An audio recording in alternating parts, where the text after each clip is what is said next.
down to 19.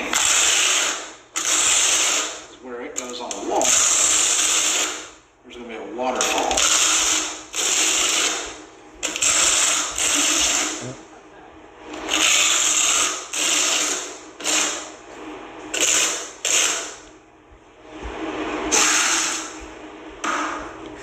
So what I'm going to do is I'm going to skim coat this area where the tile goes.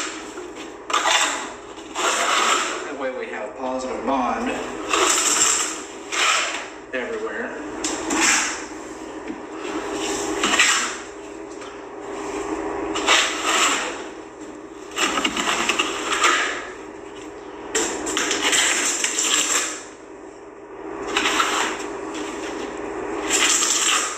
Trying to do it so you can see.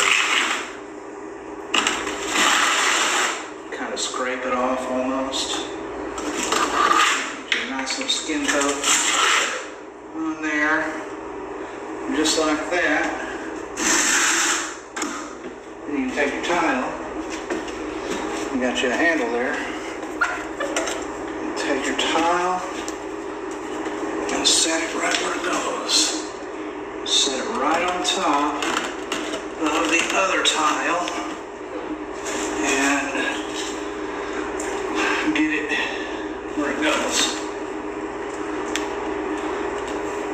Just like that.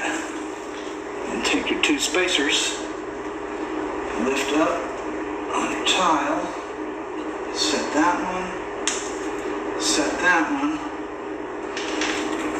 get your slitter back in place. Oops, there. And that's where that goes. It's lined up here. That's where that goes. Perfect.